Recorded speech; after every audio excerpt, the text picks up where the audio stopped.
Bonjour à tous. Alors, je vous fais une petite vidéo pour répondre un petit peu à vos questions, vos commentaires sur la cause un peu que j'ai lancée hier pour Bertrand Scholler, le lanceur d'alerte qui est renvoyé au tribunal correctionnel lundi et mardi prochain, 27 et 28 octobre.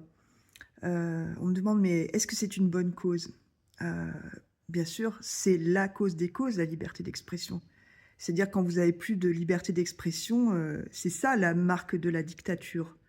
C'est ça la marque de la dictature. C'est quand vous êtes plus capable de pouvoir exprimer votre pensée sans voir arriver une escouade de policiers au petit matin pour vous mettre en garde à vue et ensuite évidemment vous renvoyer au tribunal correctionnel. Oui, ça c'est la marque d'une dictature, évidemment. Donc bien sûr qu'il faut le soutenir, bien sûr. Et encore une fois, la cagnotte, elle n'est pas terminée. C'est jamais terminé, hein.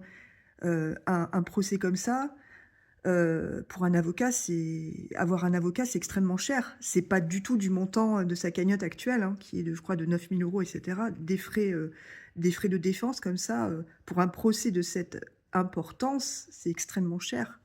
Voilà, donc même si c'est 10 euros, 20 euros de plus, etc. à chaque fois, c'est un peu d'argent en plus pour le soutenir, quoi. Hein, vous voyez, rien n'est fini, rien n'est fini. Moi, je souhaite et je prie pour qu'il n'y ait pas de condamnation, mais on sait où on se trouve.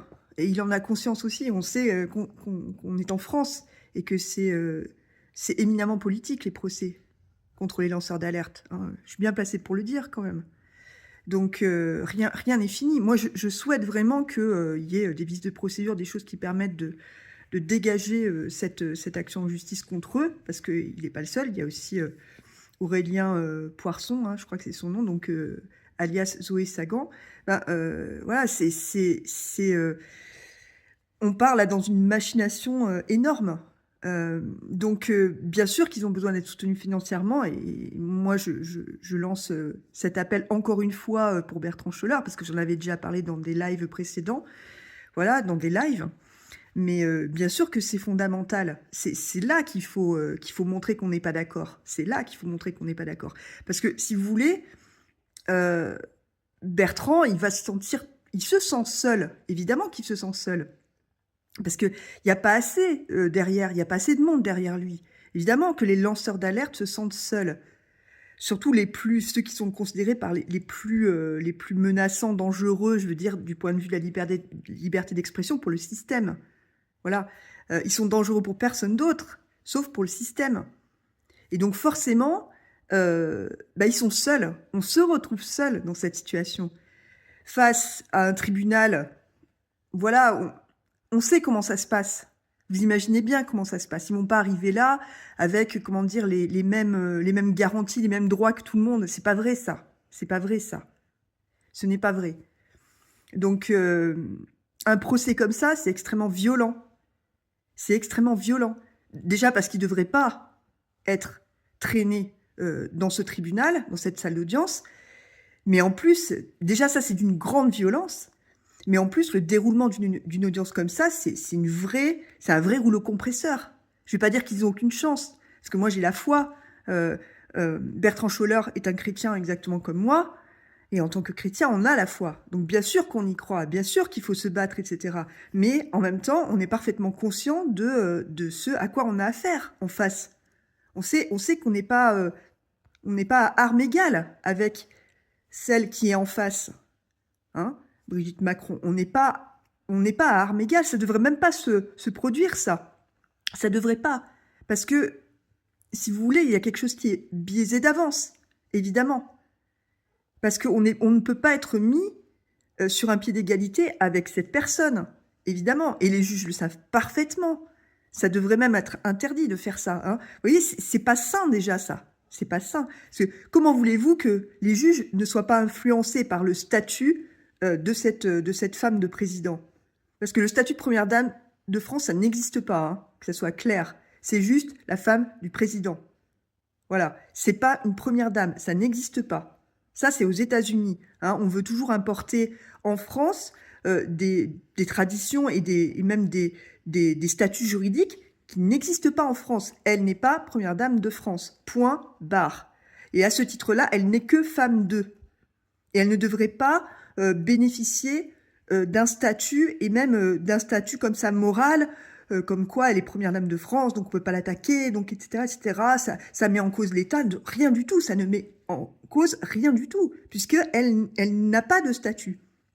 Voilà, on n'a pas affaire au président de la République, là. On a affaire à une femme d'eux. Voilà, que ce soit parfaitement clair. Et par hypothèse, c'est violent tout ça. C'est d'une violence inouïe. Se retrouver, vous vous rendez compte, devant tout le monde, devant des médias qui sont forcément pas du tout acquis à la cause des lanceurs d'alerte, on sait qu'ils sont un petit sur ordre, en fait, en quelque sorte, et ben, se retrouver comme ça au milieu, ils vont être interrogés pendant des heures. Voilà, on va les mettre au banc, en fait. C'est vraiment ça, l'expression mettre au banc des accusés.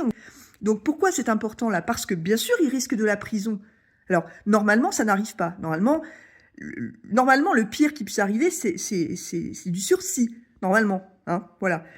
Mais dans ce pays, moi, je ne sais plus quoi penser. Voilà, je ne sais plus de quoi ils sont capables.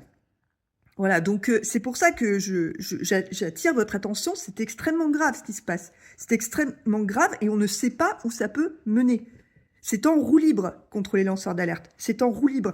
Alors, j'ai la foi, je le rappelle. Je prie, et je vous invite à prier pour ceux qui ont la foi, à prier pour que ça termine en eau de boudin pour les accusateurs, voilà, et que Bertrand et ses co-prévenus soient tirés d'affaire par le miracle, je sais pas, d'un vice de procédure, de quelque chose qui puisse les sortir de là. Mais enfin, voilà, je peux pas non plus cacher que on est tous inquiets, voilà. Bertrand Scholler, je rappelle que c'est quelqu'un qui passe pratiquement toute sa vie à essayer, actuellement, et depuis quelques années, à essayer d'ouvrir les yeux à tout le monde. Voilà, après qu'on soit d'accord ou pas avec ce qu'il dit, il analyse, il a des arguments. Et évidemment que, comment dire, comment il gagne sa vie, hein. Voilà, il passe son temps à essayer de nous ouvrir les yeux, quoi, de nous aider à ouvrir les yeux. Donc évidemment, il a pas les moyens de se payer un avocat de ce niveau-là, il a pas les moyens de... Donc c'est pour ça qu'il faut l'aider. Voilà, autrefois, oui, il avait une grande situation, etc. Mais comme beaucoup de lanceurs d'alerte, tout ça, c'est terminé. Il est devenu un lanceur d'alerte. C'est pratiquement une vie, c'est pratiquement un sacerdoce. Et il est chrétien, je vous rappelle. Il est chrétien. C'est un sacerdoce. Et il prend le chemin de Compostelle régulièrement, etc. Il dénonce, voilà. Et donc, c'est quelqu'un qui est profondément... Enfin, comment dire, il y en a très peu des gens comme ça, quoi. Il y en a très peu. Et quand bien même on arrive, il y a des gens qui arrivent à le critiquer, à le descendre, quoi. Mais dans notre camp, en quelque sorte. Donc, ce qui me pousse à croire qu'on n'est pas tous du même camp, c'est pas possible. On devrait être tous derrière eux. Tous derrière Bertrand Scholler, tous derrière les lanceurs d'alerte. On devrait tous être derrière eux. Il devrait même pas y avoir on devrait même pas se poser la question, quoi. Mais ce qu'il a besoin, là, concrètement, c'est des sous pour payer l'avocat. Ça suffit pas, là, hein. La cagnotte, ça suffit pas. On peut croire, oui, c'est de l'argent, 9 000 euros, etc.